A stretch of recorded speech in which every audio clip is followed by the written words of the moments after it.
Kanaaf waaqayyoof adda ba'uu isa jedhuun isinii wajjin haasa'uu barbaada. Guyyaa kaleessaa waa'ee waaqayyoof adda ba'uu waan tokko dubbannee jechuudha. Maayini waaqayyoof adda ba'uuni isa jedhu adda ba'uu maal akka ta'e maal inni adda ba'uun isa jedhu sirna qabeessan wantoota ijoo ta'an ilaalee kan nu ture. Adda ba'uu jechuun maal jechuu akka ta'e keessumaa dhiignee dubbifneerra. Waaqayyoof galanii haa ta'u. Mata duree kanarratti barumsa kanarratti wantoota baay'ee wanta isin jireenya keessan keessatti akka daawwitiitti of ilaala waan baay'een jira jedhanii yaada jechuudha. Nan abdadhaa waaqayyoon barumsa kanaan namoonni baay'een jireenya keessan akkasiin jijjiirtan shakkiin qabu. Waaqayyo immoo hunda keessan haa gargaara. Egaanii waaqayyoof adda ba'uu jechuun maal inni adda ba'uun tokko maal inni isa jiru yommuu ilaalu qabxii tokko faana ilaalle adda ba'uu jechuun jenne adda ba'uu jechuun waan dhiisuu qabnu dhiisuudha jenne dhiisuu isa jedhan jechuudha dhiisuu. Kanaaf maal dhiisuu dadhabnee isa jedhu kaleessa ilaalaa ture jechuudha. Kanaaf hiikni adda ba'uu waan irraa kan nuyi adda baanu barbaadu waaqayyo waan irraa adda nu baasuu barbaadu irraa adda ba'uu fi kiristaanummaan walumaa galee hiikisaayyuu adda ba'uudha waaqayyoof adda ba'uudha. Waaqayyo guddaadha.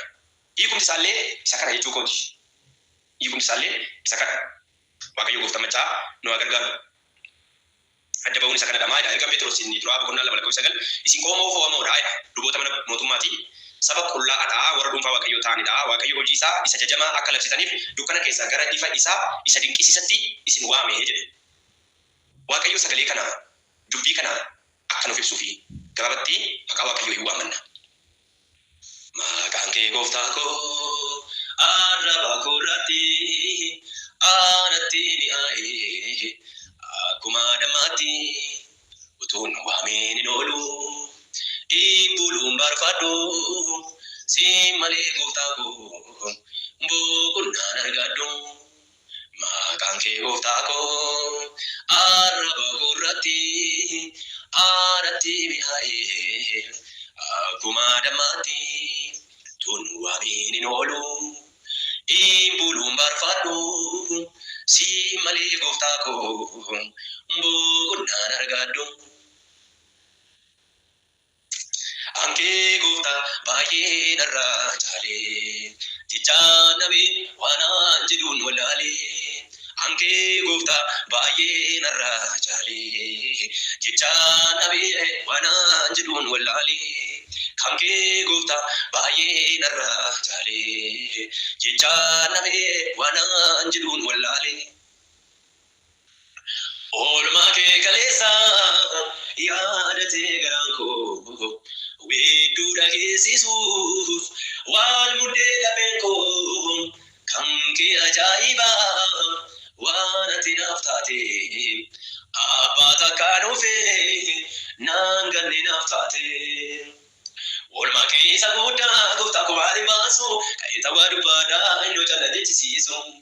Meeqa jedheen tarreessa innoo madaalii dhaabee oolmaan kee waaqayyoo koo sammuu koo gubbaa yaabee.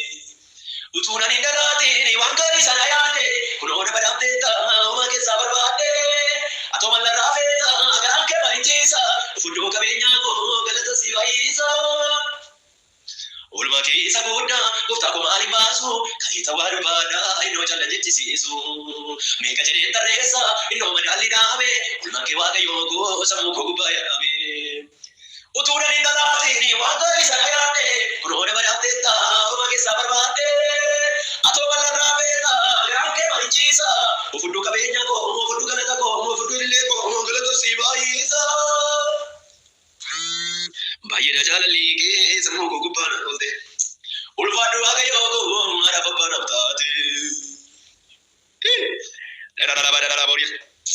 Haleluuyaa! Yesuus bara baraan gooftaa. Waaqayyo si gargaareera. namoonni baay'een utuu nyaatanii nyaati isaan hedduudha. Namoonni baay'een cuufii isaan hedduudha. Namoonni baay'een kufanii du'an. Namoonni baay'een dhukkuba balaa tasaatiin utuu namni isaanii qaqqabin qorran. Namoonni baay'een awwaala dhaban du'anii. Namoonni baay'een garaadha isaaniitti ba'anii hamma irraatti jiraachuuf carraa taban. Guyyaa argatte kana arganne, yeroo argatte kana arganne. Baay'een isaanii du'anii irraanfatamanii, baay'ee beekumsaa baay'ee qabeenyatu qabanii dagatamanii hafan. Har'a garuu Waaqayyo isiniin gargaaree yeroo ulfina qabeessa kana sii kennee sagalee kana dhaggeeffachaa jirta. Baay'ee gurri isaanii dhaga'u, baay'een immoo isaanii la, baay'ee isaanii immoo socho'an, baay'ee isaanii immoo kanuma dhabanii gara iddoo callisanii jira ta'anii gara lafaa jalatti dabalaman. Amma Waaqayyo nu galateeffate maal sii qaba? Galata malee maalan deebisa, galata malee maalan deebisa, galata malee maalan deebisa, galata malee maalan deebisa, ulfaadhu malee maalan deebisa, ulfaadhu malee maalan deebisa, jajamii malee maalan deebisa, jajamii malee maalan deebisa. Fiikoo burkutaa'ee barbaade lammataa nama gutee madabde jawaab lubbuun korraa si fayyiteetti galatoomi kaati sookee irratti, galatoomi kaati sookee irratti, galatoomi kaati sookee irratti. Maqaa gooftaa Yesuusiin galanni guddaa bara baraan siif haa ta'u. Gargaarsa keef tolaaf gaarummaa kee hundumaaf ulfinni kan kee haa ta'u. Anis na gargaarte, buloota kanas gargaarte, lafaaf jirruuf jireenya keenya hundumaa keessatti gargaarsa abbummaa keenya wajjin waan ta'eef maqaan kee ulfina guddaadha na jaja. Karaa hundumaan harka nu qabe nu gargaarte, cubbuuf yakkaa keenya irra darbaa keenya hundumaa raawwadhu nuuf dhiisi. Guyyoota keenya keessatti kasi gaddisiifne somnee hannee xuraa'ummaa keessatti kufnee hamaa yaadnee hojjennee dubbannee karaan keenya sodaachuu dadhabuudhaan yaa Waaqayyo abbaa keenya cubbuu baay'ee keessatti kan argamne gooftaa hundaa dandeessu anas obboloota kana cubburraa fayyisi. Nuu dhiisi nu qulleessi nu taraa maqaa gooftaa maqaa Yesuusiin ameen. Sagalee kanan isinitti dubbachuu barbaada. Guyyaa irraa kana sagalee kana akkasiin baay'ee jabeessanii dhaggeeffatan barbaada. Barootaaf namoonni baay'een kiristaanummaa keessa jiru. Garuu jireenya kiristaanummaa jiraatan. Jireenya kiristaanummaa adda ba'uudha. Adda ba'uudha. Adda ba'uudha. Waaqayyoof adda ba'uudha. Yeroo baay'ee kiristaana jechuun isa fo'ame jechuudha. Fo'amuu jechuun adda ba'uu jechuudha. Hiikisaa sanumadha. Hiikaa mee fakkeenyaaf Yohaannis boqonnaa 15 inni itti dubbifna. Yohaannis 15 maal jedha? Istii andee hin dhaabdu. Maal jedha Yohaannis 15? Waaqayyoof galanni guddaan haa ta'u. Wangeela Yohaannis boqonnaa 15 maal jedha? Boqonnaa 15 lakkoofsa 16. Isin ana hin fo'anne anatu si fo'atedha. Ani akka ija godhattaniif iji keessanis akka jiraatuuf maqaa kootiin abbaa waan kadhattanis akka isiniif kennuuf ani isin kaaseera. Kana hundumaa akka isin wal jaallattaniifan isin abboomaa jedha. Eenyutu si fo'atedha kutaan kun? Sintu na fo'atedha moo natu si fo'atedha? Kanaaf yeroo baay'ee sin fo'adhee jennee faarfannaan sobaati faarfannaan kun. Nuyi Waaqayyoof fo'achuu hin dandeenyu bolo tokko. Dogoggorina. Situ Waaqayyoof fo'ate miti. Abshiin si jamar hin dandeessu. Hin dandeessu Waaqayyoof fo'achuu hin dandeessu. Waaqayyootu si fo'ate. Maalti bennee Waaqayyoof fo'anna? Humna maaltii Waaqayyoof fo'anna? Maal bennee Waaqayyoof fo'anna? Waaqayyootu nu fo'ate.